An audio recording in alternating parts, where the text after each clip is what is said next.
بسم اللہ الرحمن الرحیم۔ مالک بن الحویرث رضی اللہ تعالیٰ عنہ کی حدیث پر ایک اعتراض مرزا صاحب نے یہ کیا ہے کہ اس میں ایک راوی تھے سعید، وہ غلطی کے ساتھ شعبہ لکھ دیے گئے ہیں۔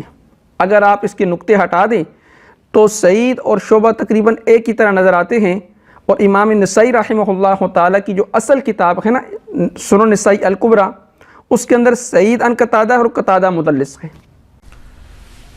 تو بہرحال سما کی تصریح موجود نہیں ہے، اور دوسرا حکم یہ ہوا کہ کاتب کی غلطی سے جو ہمارے پاس سنن نسائی موجود ہے اس میں ایک راوی ہیں سعید، وہ شعبہ لکھے گئے، کیونکہ سعید اور شعبہ کو اگر لکھے نا عربی کے اندر تو اگر نقطے ہٹا دیے جائیں تو تقریباً ایک جیسا ہی نظر آتا ہے۔ چونکہ سنن نسائی اوریجنل کتاب جو ہے وہ سنن نسائی الکبریٰ ہے جو امام نسائی رحمۃ اللہ علیہ نے لکھی تھی، اس میں 11,770 احادیث ہیں، اور جو ہمارے پاس سنن نسائی ہے یہ ان کے شاگرد ابن سنی رحمۃ اللہ علیہ نے جمع کی تھی، اسی میں سے جو ہے آپ سمجھے ایکسٹریکٹ کر کے اس میں 5,761 احادیث ہیں۔ تو اوریجنل بک وہ ہے، اگر اس بک کو کھولیں تو اس میں انٹرنیشنل نمبرنگ کے مطابق 672 نمبر یہ حدیث ہے، اور ہماری والی جو سنن نسائی ہے اس میں 1086 ہے۔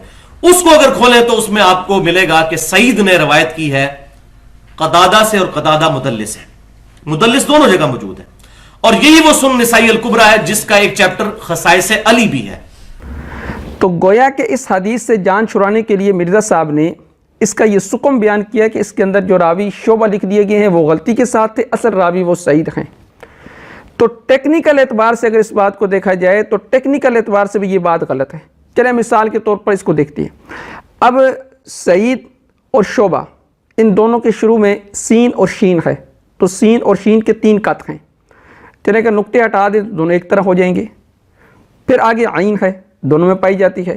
با میں بھی غلطی لگ سکتی ہے، با کو یا کو با لکھ دیا جائے، لیکن آخر میں جو تا ہے اس میں غلطی کا امکان نہیں ہے۔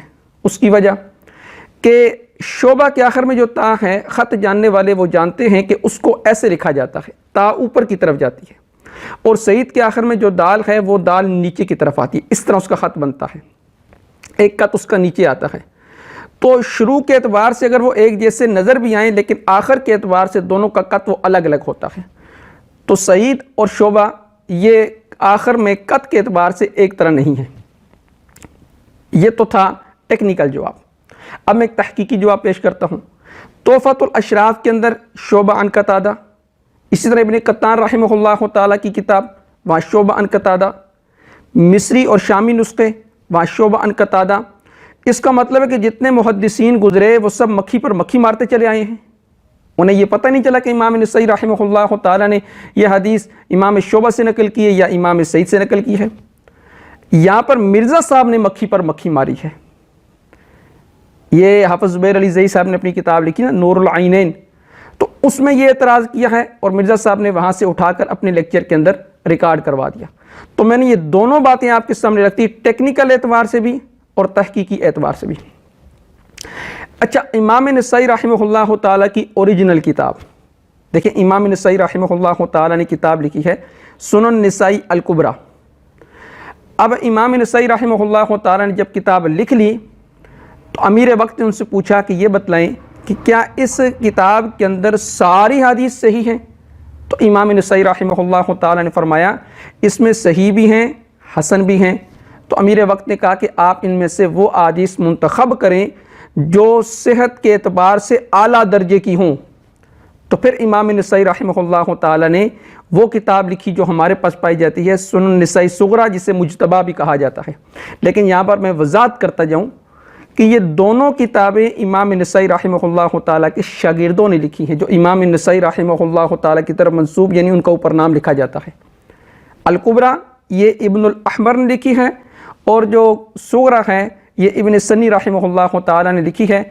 دونوں کتابیں امام نسائی رحمہ اللہ تعالیٰ کے شاگردوں کی روایت ہیں۔ اب چاہے کبریٰ ہو چاہے صغریٰ ہو، صغریٰ کے اندر تو امام نسائی رحمہ اللہ تعالیٰ دونوں سے حدیث لے کر آئے ہیں، شعبہ عن قتادہ اور سعید عن قتادہ۔ اوریجنل کے اندر یعنی کبریٰ کے اندر صرف سعید عن قتادہ ہے، لیکن امام زاوی رحمہ اللہ تعالیٰ نے کتاب لکھی تذکرۃ الحفاظ، اس کے اندر امام زابی رحمہ اللہ تعالیٰ نے بتلایا ہے کہ امام قتادہ رحمہ اللہ تعالیٰ سے حدیث کس کس نے نقل کی ہیں. تو وہاں امام زابی رحمہ اللہ تعالیٰ فرماتے ہیں کہ امام شعبہ نے بھی اور امام سعید نے بھی دونوں نے امام قتادہ رحمہ اللہ تعالیٰ سے حدیث نقل کی ہیں، اور سنن نسائی صغریٰ کے اندر دونوں سے حدیث نقل ہیں. اور اس کی تائید وہ بخاری کی حدیث سے بھی ہوتی ہے کہ امام بخاری رحمہ اللہ تعالیٰ یہ سعید عن قتادہ بھی لے کر آئے ہیں اور شعبہ عن قتادہ بھی لے کر آئے ہیں. گویا کہ امام قتادہ رحمہ اللہ تعالیٰ سے حدیث نقل کرنے میں شعبہ بھی ہیں اور سعید بھی ہیں. امام شعبہ نے بھی امام قتادہ سے حدیث نقل کی اور امام سعید رحمہ اللہ تعالیٰ نے بھی امام قتادہ رحمہ اللہ تعالیٰ سے حدیث نقل کی. اتنی بات تو سمجھ آ گئی. اس کے باوجود آپ چاہے سنن نسائی صغریٰ اٹھا کر دیکھیں، چاہے سنن نسائی کبریٰ اٹھا کر دیکھیں، چاہے وہ سعید عن قتادہ کی روایت ہو، چاہے وہ شعبہ عن قتادہ کی ہو، یا سعید عن قتادہ کی ہو، سنن نسائی صغریٰ کے اندر امام نسائی رحمہ اللہ تعالیٰ دونوں کتابوں میں سجدوں کی رفع الیدین صحیح سند کے ساتھ لے کر آئے ہیں. زیادہ سے زیادہ اس پر آپ اعتراض یہ کر سکتے ہیں کہ یہ قتادہ مدلس ہیں، تو اس کا میں ایک جواب یہ دے دوں. امام بخاری، امام مسلم، امام ترمذی، امام ابو داؤد، امام نسائی، امام ابن ماجہ، تمام محدثین نے امام قتادہ سے حدیث نقل کی ہیں. اگر امام قتادہ رحمہ اللہ تعالیٰ اس حدیث کے اندر ضعیف ہوں گے تو جتنی بھی سائے ستہ کی کتابیں ہیں جس میں امام قتادہ رحمہ اللہ تعالیٰ عن کے ساتھ روایت نقل کرتے ہیں، وہ ساری کی ساری کیا ہوں گی؟ ضعیف ہوں گی، کیونکہ وہاں بھی انہوں نے تدریس کی ہے. اگر یہاں ناقابل قبول تو پھر وہاں بھی ناقابل قبول، اگر وہاں قبول ہیں تو پھر یہاں بھی آپ کو قبول کرنا پڑے گا. پھر مرزا صاحب کے ایک بابا جی ہیں، بابا حافظ زبیر علی زئی صاحب، وہ کہتے ہیں کہ اس حدیث کے اندر راوی مدلس ہے، لیکن یہ حدیث اپنے شواہد کے ساتھ صحیح ہے. اصول محدثین کا یہ قاعدہ ہے. مرزا صاحب کو تو شاید صرف ایک ہی قاعدہ یاد ہو، تدلیس والا، لیکن محدثین کا قاعدہ ہے کہ جب کسی حدیث کی مطابقت ہو جائے، اس کا تابع مل جائے، تو وہ حدیث صحیح ہو جاتی ہے. اور حافظ ابن حجر اسقلانی رحمہ اللہ تعالیٰ نے اسی لیے یہ بات ارشاد فرمائی ہے کہ سجدوں میں سب سے صحیح ترین جو روایت ہے، فرمایا وہ سعید عن قتادہ کی امام نسائی رحمہ اللہ تعالیٰ کی روایت ہے، جس کو امام نسائی نے نقل کیا ہے. اور صرف اس میں سعید نے قتادہ سے نقل نہیں کیا، بلکہ امام حمام رحمہ اللہ تعالیٰ نے بھی امام قتادہ رحمہ اللہ تعالیٰ سے نقل کیا. گویا کہ امام حمام رحمہ اللہ تعالیٰ وہ امام سعید رحمہ اللہ تعالیٰ کے تابع ہوں گے. اور مسند ابی عوانہ کے اندر یہ حدیث موجود ہے.